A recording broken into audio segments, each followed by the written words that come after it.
Yo guys, check kamusta mga idol? So ayan, mag-update tayo ngayong araw ng Webes mga Lodi. Good morning. Good morning mga idol. So ayan, mag-update tayo ngayon. Siyempre, malupit ang update natin. Grabe mga update natin ngayon mga Lods, nakakatakot.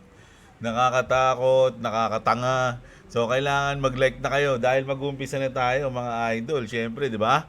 Like muna ng ating video para tayo mag-start na. Sige, bigyan ko kayo ng mga 5 seconds dyan.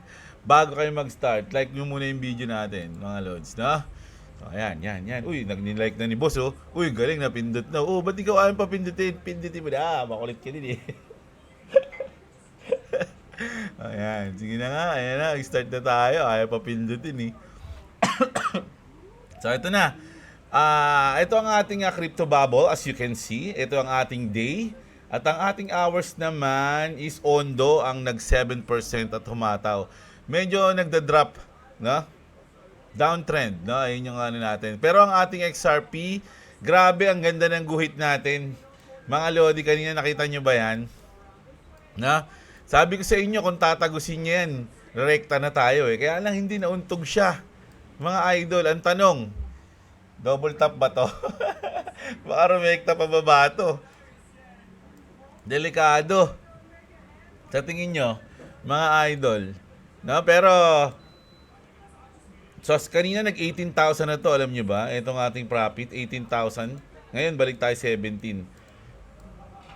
So, hindi malabong baka subukan niya ulit itong basagin itong support na natin na to. Pero kung dito naman siya tumalbog sa support na to, babalikan niya yan, mga idol. No? Grabe, no? Sabi ko sa inyo, kung mabasag niya to, naku, medyo lilipad na. Kaya lang, nauntog siya dyan. So, ito na yung pinaka-resistance natin 2 beses eh. 'Di ba? So, hintayin natin yan ngayon kung ano yung mangyayari, mga idol. No? So, ayan yung ating XRP. No, 17.2 kanina 18.2 na to, 18.2 eh. Pero syempre, wait natin 'yan. No, sa mga wala pang crypto exchange, Bitget po ang gamit ni Jeblo. Mga Lodi, andiyan yung link natin sa baba ng description. Check niyo yung mga link diyan, mga idol, makakatulong sa buhay niyo 'yan, no? Check niyo yung mga link diyan. Tapos subscribe kayo kay Clovis TV. Clovis TV. Si Boy WhatsApp. So ito na. News na tayo. Sa ito muna tayo, matindi. Matindi to. Crypto CEO's daughter attacked, no? Past tense. In broad daylight. Grabe. Kuya. Ba't mo naman yung electric fan? Pinapawisan ako eh.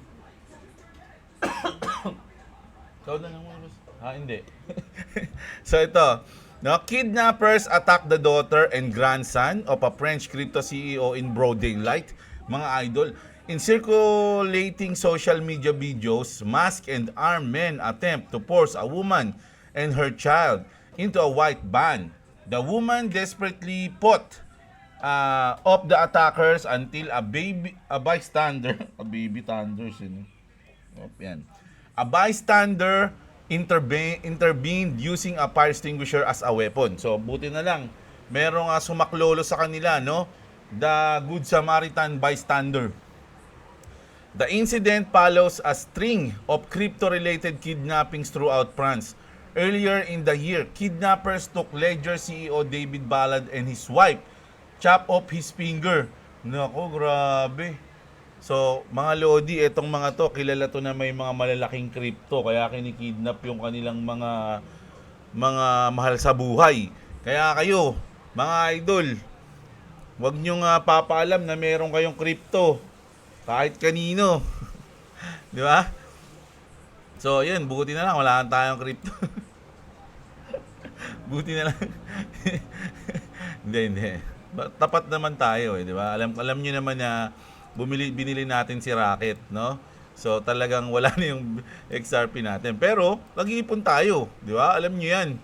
Mga idol. Pero, onti na nga lang. Kumbaga, hindi na siya kakidnap-kidnap. Joke lang yun. Boy, huwag kayong ganyan ha. Wala na kayong sa atin. So, ito yung video mga idol ha. Papakita ko sa inyo yung video. Ayan, ito. No, inahan ko lang kasi baka may sounds eh. So, ayan mga idol French police are investigating an attempted kidnapping in the Central Paris where 3 masked men tried to abduct the daughter of a crypto company CEO and her child. Grabe, no? Saan na sasakay? Sa van ka? Ala ko sa motor eh. O, ito na ata yung yung tagapagtanggol. Asan yung tagapagtanggol? Yun o. Makulit kayo ah. Takbo. Ano. Hindi ako kasali. Sabi nito, hindi ako kasama doon. Yung ganun o. Ayan o. Naligtas ngayon yung dalawa. Mga lodi, no? Grabe yun ah. Gravities yun ha, mga idol, ano? Nako, muntik na sila, mga idol. Pero, syempre, ingat lang lagi, mga idol. Lalo na, XRP yung hawak nyo. Nako, baka lumipad pa naman yung XRP. So, ayan. Grabe yung mga balita, no? So, mga lodi, mag-ingat lagi. Hindi lang sa mga ganito, hindi lang sa mga ganyan, sa kidnap or something. Pwede rin kayong ma-hack, ma-phishing, no? Kaya lahat, kunyari kayo, hindi nyo alam, kasama nyo pala, tropa nyo, di ba? Minamatyagan na pala kayo, tapos kunyari, hiramin yung cellphone nyo. Pre, pera mo ang cellphone, pre. Sige na, sasalamin lang ako kasi, yung tagawat ko, pipisating ko lang. Gagamitin ko yung salamin yung cellphone mo. Tapos kapag hiram sa'yo, kinakalikot na pala yung cellphone mo. Di ba? Pinapasa na pala yung mga something from your wallet. Di ba? So, mag-ingat kayo mga idol So, ayan, grabe yung news natin. So, ito na. Data shows, ito yung mga nakakatanga naman to. Ito kasi nakakatakot na news eh. Di ba? Ito naman nakakatangang news. Just in, data shows Filipino are googling the wrong crypto, searching Ethereum instead of Ethereum. Mali yung spelling, mga idol, no? Ethereum, dapat Ethereum, no? Hindi I, kundi E. Dapat ganun. So, mali sila ng mga sinisearch. So, ito pang isa. Sabi dito, hindi lang sa Pinas. People around the world are searching the wrong Ethereum. Grabe, no? Ba't hindi pa sila nagko-CoinGecko? Makikita naman nila dito. Ayan lang, mababasa nyo, Ethereum, Diba? So, ang consequence kasi niyan, mga idol, baka mag-invest kayo sa mali. At unang-una, meron bang Ethereum na coins dito? Check natin, Check muna natin, no? Tingnan natin, baka meron naman na ay.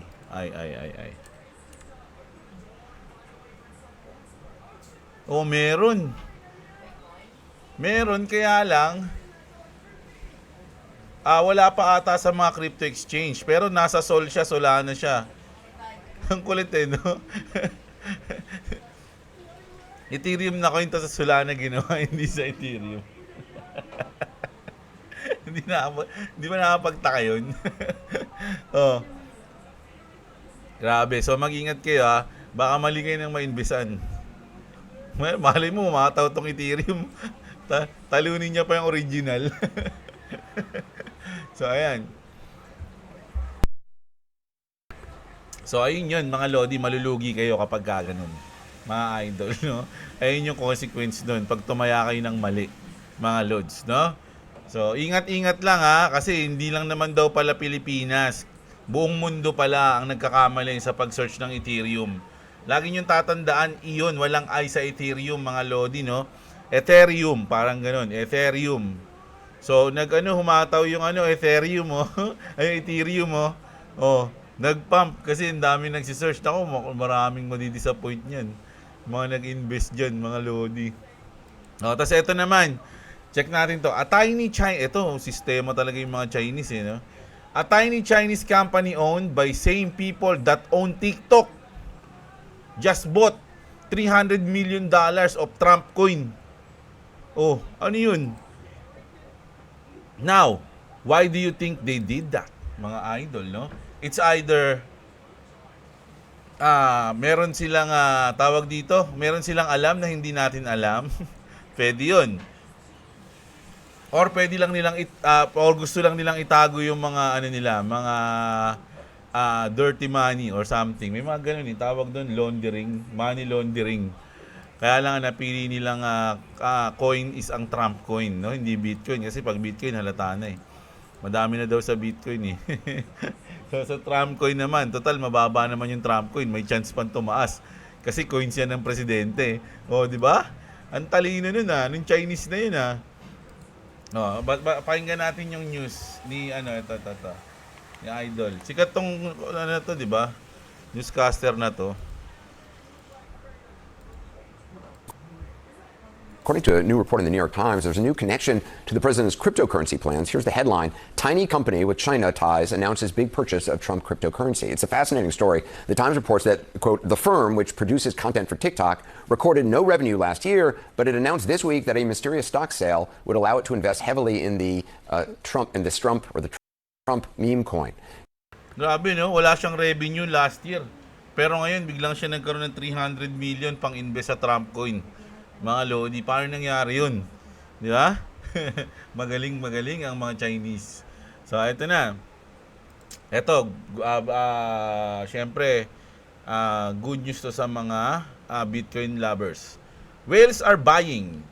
Cantor Equity Partners acquired 458.7 million in Bitcoin by a merger with Tether-backed 21 Capital. Laging nandun yung Tether, no? Deal involves Tether and Ifinex with 4,812 Bitcoin, bought around $95,319,000. Is the Sailor playbook going global? Oh, ayan mga lodi, good news. Ang daming nagbubudega ng Bitcoin, isa na to, no? So, ayan. Ito na muna tayo. Balik na tayo sa XRP. Cryptoquant reports XRP seller absorption on Binance, signaling a potential breakout ahead. Naku, magbe-breakout na ba tayo? Ibe-break niya na ba yan, mga idol? Sa tingin nyo? Sabi ko sa inyo sabi ko, di ba, pag na-break to, lilipad. Kaya lang, nauntog. Toink! Makunat to, makunat. Pag pangalawa, nauntog pa rin yan. Makunat talaga tong resistance natin na to, mga idol, no? Pero once yan na mabasag, okay nga yan kapag sinundot niya as long na mas mahabang consolidation diyan, pag na-break yan, mas mataas yung lipad niyan, no? Di ba? So hintayin na lang natin na break niyan. Tapos asa na tayo? Ayun.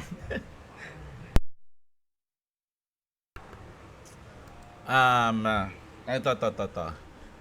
XRP ETF launch May 19. Ako, May 14 na. May 19, don't expect overnight price action. But, over time, this opens the door for huge liquidity flows into XRP. So, yung mga ETF, mga lodi, sa mga nagtatanong, ba may epekto niyan? Yan. Sa mga yan, no? Mga idol, yung epekto ng ETF na yan, mga lodi, hindi tama yung sinabi niya rito. Hindi yan overnight na bigla na lang papalo kapag naaprobahan, no? Napansin niyo yung sa BTC dati nung na inaprobahan yung Bitcoin ETF, bumilang pa ng mga linggo, no? 2 weeks ata o 1 month bago naramdaman yung BTC Bitcoin spot ETF na makaapekto dun mismo sa price. So hindi siya yung pagka-approve lilipad na. Hindi ganoon mga lodi. Sa mga nag-expect dyan. Pero kung maaprobahan lahat ng 18 companies, institution na nag-apply ng spot ETF sa XRP, 18 mga idol, imposibleng walang epekto sa XRP yun, no? Bibilang lang kayo ng isang buwan, malamang makikita nyo na yun, mga lodi, no? Grabe yun, 18. Ay. No, sila ang tanong, bakit ang daming nag-apply ng XRP ETF? O, di ba? Ibig sabihin ba, wala mga sila sa toy? Siyempre, may mga malulupit dyan. Kaya, mga may alam sila na hindi natin alam. O, yun, no? Texas has officially launched its Bitcoin Reserve, no? Na-news na natin ito nakaraan, no? Na naaprobahan na yung sa Texas na Bitcoin Reserve. Reports suggest a second bill is in the works from the Lieutenant Governor Office to the established reserve meron ulit silang mga apply na reserve, which is XRP, Solana, and Cardano, no? Yung mga nabanggit ni Trump. Big moves are coming from the Lone Star State, no? In other news naman daw, the top DeFi project on the XRP ledger has already announced partnership with Amazon and Walmart, two of the biggest retailers in the US, mga idol, no? Magiging partner ng XRP. Ang Amazon at Walmart, mga idol, no? Two biggest yan, mga lodi. And just this week, yan na yun. Basta yun yan. CTF token confirmed its track on board another vendor by June, no? So, ito mga idol, lahat halos puro mga, sabi ng iba, puro namang good news yan. Di naman naman Just wait lang, mga lodi. Kasi wala pa namang epekto yung mga good news na yan eh. Pag umepekto na yan, yun na yan. Kasi si XRP, hindi naman siya sa hype umaangat eh. Sa utility siya umaangat, mga lodi, sa mga paggamit sa kanya. So, once na ginagamit na siya, dun yun na mararamdaman yan, mga idol. Pero yung kumbaga, partner tayo gamitin namin yung XRP, in-announce. Siyempre, good news yun. Hindi naman maapektuhan agad yung price nun. Once na ginamit na, tara, gamitin na natin. Doon na yun. Doon na yun maapekto. Pero yung, ina-announce pa lang yung mga partnership, wala pa yun. At least, alam na natin na maganda yung future. Di ba? Maganda yung future ng XRP. Ganun po yun, no? Ito pa. Wisdom Tree, a 100 billion asset manager. Ito yung sinabi nila na malupit, mga lodi. 100 billion asset manager yung Wisdom Tree na institution na yan. XRP is the only one altcoin fit to complement a Bitcoin strategy. No? Number 1 lang daw talaga XRP. The only one. Na? So, sila lang sabi niyan, no? Sabi niya ng ex-finance bull, not surprised. Real recognize real. XRP been built for this level since day one.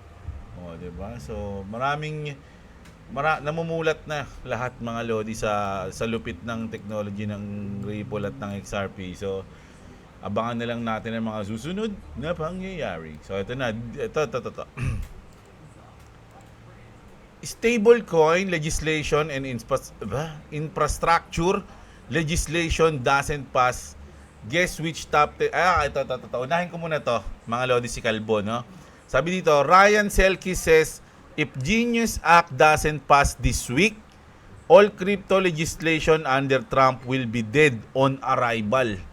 Sabi niya, no, biniblame niya yung Coinbase, lack of effort daw, claiming regulatory confusion helps them build their competitive moat, no? So, kasi 'di ba, hindi pumasa yung nakaraang botohan yung Genius Act, no? So, ngayon sinabi dito ni Ryan, pag di pa ulit pumasa to sa next week, all crypto legislation under Trump will be dead on arrival. Ayun yung sinabi niya. Sabi ngayon dito ni Digital Asset Investor, if stablecoin legislation in infrastructure legislation doesn't pass, guess which top 10 digital asset is the only one with legal?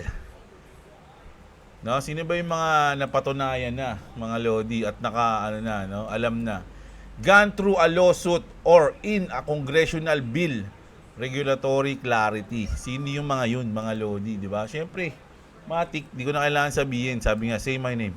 Sino nakapanood nun? Sa Breaking Bad. Yung tinanong siya nung bibili sa kanya, is that you? What's your name? Sasabi niya gano'n, no? You know me. Say my name. Say my name. Heisenberg. Sabi niya gano'n, no? XRP. Panis. You know me? Say my name. Ayan na, mga lads, alam niyo na yan, hindi na kailangan sabihin. At eto.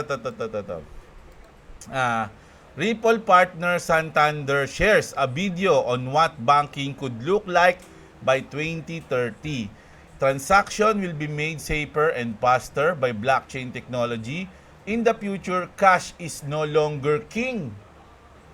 Cryptocurrency may rival cash by the end of the decade, mga idols. No, so ito yung ginawang bago ng video ng Santanders. May sound sa ata to, so tanggalin ko na lang yung sound sa mga idol na. So, actually ako, naisip ko talaga magiging digital na tayo, no? Kahit saan ka pumunta ngayon, meron na silang inaalok na card eh. Kahit sa mga gasolinahan, di ba? May mga, Sir, ma'am, gusto niyo po mag-avail ng card namin? O, di ba? Ikaw sa mga grocery, Sir, ma'am, gusto niyo po may card kami? SM Disadvantage card. O, yan. Magiging disadvantage ka na pag bumili ka nun eh. So, di ba? So, parang sabi nga, sino ba nagsabi sa akin nun? Kaya napanood ko yun, nakalimutan ko na kung sinong Tagalog eh. Hindi ko alam kung si Tito Vlogs o si KGX o si Robo. Ang dami kasi pinapad. O si Altcoin Pinoy, ba yun? Altcoin Pinoy eh. O yung isa, si Pinoy Crypto Trader. Ang dami kong pinapanood. So may nagsabi doon na balang araw daw mga lodi, mga bangko magiging na lang siya. Yung ang tawag doon, dinadayo na lang tinitingnan.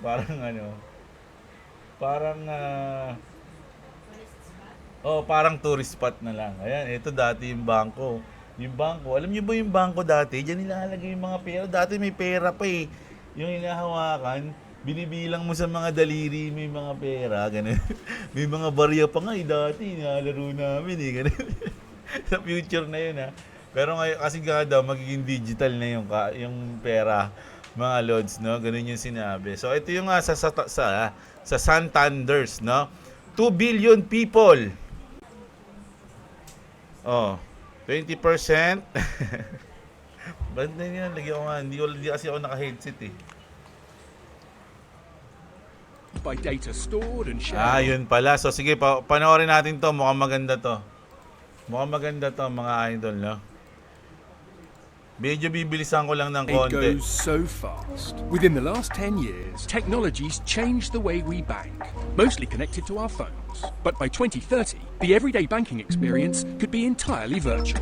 By then, more than 2 billion people will have digital bank accounts on digital platforms. And just 20% of so-called heritage financial services firms will have survived. Some banks will be completely virtual, facilitated by Kumbaga mag-a-adapt din pala yung mga bangko, mga idol, no? Magiging virtual din sila. banking fueled by data stored and shared on the cloud and made faster and safer by blockchain technology. If you want, you'll be able to get the equivalent of a private banking service, as data aggregators cross-reference your spending habits with other parts of your online life, from your travel plans to your social media interactions, creating a unique profile for your bank to provide you with bespoke services. Look forward to an AI-powered virtual banking assistant, handling payments, investments, and instant transfers at the command of your voice. Siyempre, pagka ganyan, pwede ka na rin mag-imbak o bumili ng crypto sa bangko, no? It's either Bitcoin, XRP, Solana, Ethereum. Pwede ka na rin dun sa kanila. As banks begin to get more personal, so will the ways we pay. In the future, cash is no longer king. Instead, paying with your phone or wearable will be the status quo, rendering physical cards unnecessary. 60% of financial organizations are expected to make wearables a common payment method. Physical shops will still exist, but the way you pay will change, with money changing hands virtually, in real time. Cryptocurrencies may rival cash, with an estimated 200 million blockchain wallet users by the end of this decade. Siguro magbabayad na lang tayo ng mga cash talaga sa mga tindahan lang na mga maliit na tindahan sa Pilipinas. Pero di natin alam, no? Malay nyo, maging rin sila, no? Tumanggap na rin sila ng mga digital money through cellphone, di ba? And many currencies could digitize and even decentralize, simplifying travel and trade. But none of this will happen if security isn't every bank's #1 priority. Protection against cybercrimes and fraud will be powered by predictive analytics and artificial intelligence. Home to 350 specialists manning state-of-the-art cyber defense tech, Santander's new Global Cybersecurity Center shields customers 24/7. Pins and passwords will be a thing of the past. There'll be much tighter security thanks to instant biometric verification. Santander's rolling out Nila, wala na mga password, no? It's either thumbprint, face verification, eye verification, no? biometric recognition for millions of customers, including voice recognition in Europe and Latin Yun, voice America, and fingerprinting at ATMs in Brazil. The pace of technological advancement means making precise predictions for what we can really expect for the future of banking rather difficult. But it's certain the service will be personalized, practical, platform-based, and predominantly online, as well as seamless, speedy, slick, and super safe. Grabe, no? Sobrang bilis, sobrang mura, at sobrang safe. Sinong ayaw nun? Diba? Mga lods, no? So, grabe. Grabe yung ating mga balita ngayon. Mga idol, no? Na-enjoy nyo ba? Na-enjoy nyo ba? Mga lodi, no? So,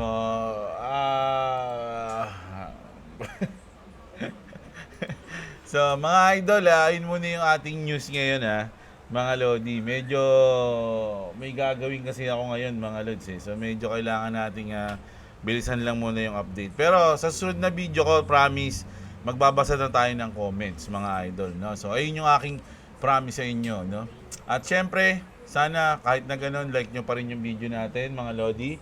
At nag-aabang na si Boy WhatsApp dito, dalawa sila. So, bukas, mamaya pala, kita-kits tayo mga idol. Mamaya mag-update ulit tayo. Maraming salamat sa mga nanood. Magandang araw sa inyo mga kapatid. At What's up? What's up? What am I gonna say? Subscribe to Clovis TV and subscribe to JetBlaw. I don't know what to say, so I ran out of ideas. So Mama helped me. So yeah, bye.